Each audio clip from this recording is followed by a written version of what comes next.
have called me. I was just looking at Mrs. Victoria's daughter and, her tearing up and crying.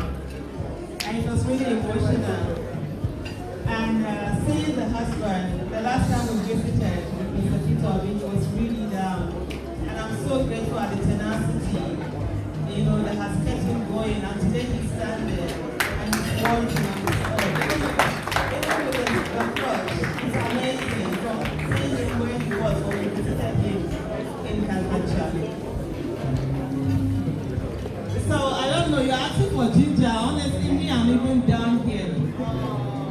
I think one of the things that we all must understand, is that die not die. I say die not die. I don't put water for my mouth. I say die not die. And anyhow where that die come, now so that die will be. We are all in prison because we are afraid of dying. We become slaves in our country because we are afraid of dying. We accept obnoxious laws because we are afraid of dying. Yesterday I was at an event where they were singing that nonsense day, Hail Thee. And I said I'm not going to stand for nobody or no white or no crazy national anthem. And people are calling for my arrest and I fear them. This country belongs to every one of us. No Nigerian is more Nigerian than any Nigerian. We all are citizens. We are citizens. We are not slaves. And the fact that they know that we will accept whatever it is they dish out to us is the reason why they dish out nonsense. Tinubu dared to put his hands in his pocket when they were singing the national anthem, when he was running and saying to Nigerians he wanted to be president. He wasn't voted for. He rigged his way into office and he dared to say the national anthem that we have been using for over 46 years. A national anthem that was done, that was composed by a Nigerian, and he brings in the national anthem composed by a foreigner. How dare you? You are asking for my arrest?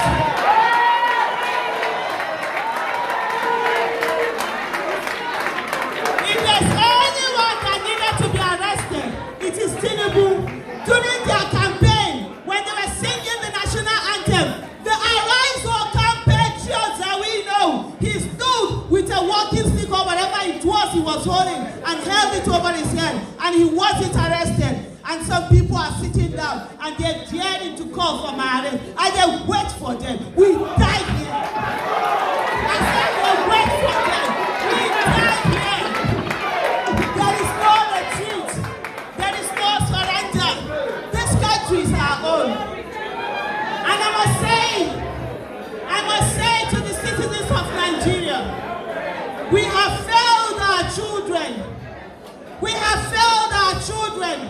We have turned our children into stateless human beings. They are going all around the world looking for countries that they will get their citizenship. UK dared us. They put stringent conditions for our students not to go to their place. Canada is doing the same thing. Australia has done the same thing. How dare they? They only dare because we have allowed our country to be destroyed. And I refuse to be that one person that will sit down and watch my country being destroyed and do nothing. Like they said, 2023 election, they rigged them. They rigged it, no wahala. 2027 election, if we allow make the rigger, now we foolish. Now we don't get sense. As they want time, we go give unto them. As they want time. In this matter, in this country, it's no longer about, oh, politics is dirty. We don't want to participate. We will enter there and clean that politics. We will clean that politics and ensure that we have people with competence, character, capacity. People who are patriotic are the ones who get into office. And when they do, we will hold them what? Accountable. It's as simple as that. I've been given 2 minutes.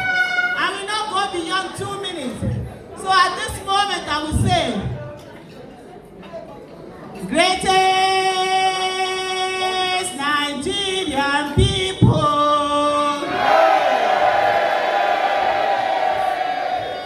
Greatest Nigerian people. Of the greatest, of the greatest, of the greatest, of the greatest, of the greatest, of the greatest, of the greatest, of the greatest, of the greatest, of the greatest Nigerian people.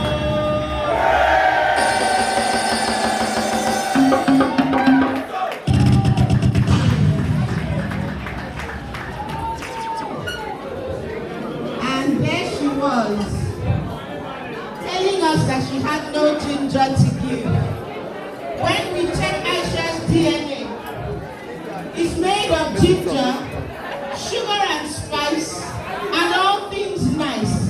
That's what Aisha is made of. Thank you ever so much.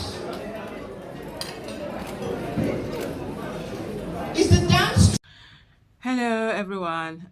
What you just watched now was a little bit of speech that I gave at an event that was organized, uh, basically about giving awards to those people who played such major part during the 2023 election. And I was called in to speak, and I did say a few of those words. They gave me 2 minutes. I didn't even know it got up to 6 minutes. But in all is that the biggest problem that we have is that it's fair. Yeah, that's the biggest problem that we have. People are afraid. People are afraid of dying. And I find it so ironic how people don't understand that we are being killed anyways. We are being killed every day.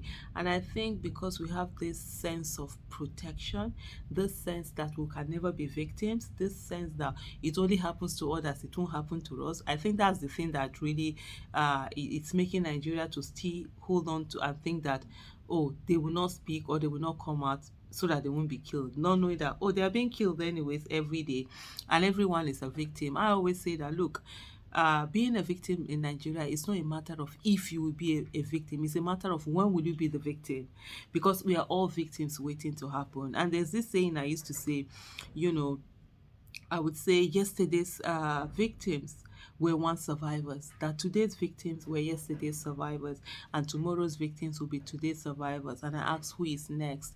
I always ask that question, and it's been a long time that I've always had that thought. I think it was in 2014 that I put those words down.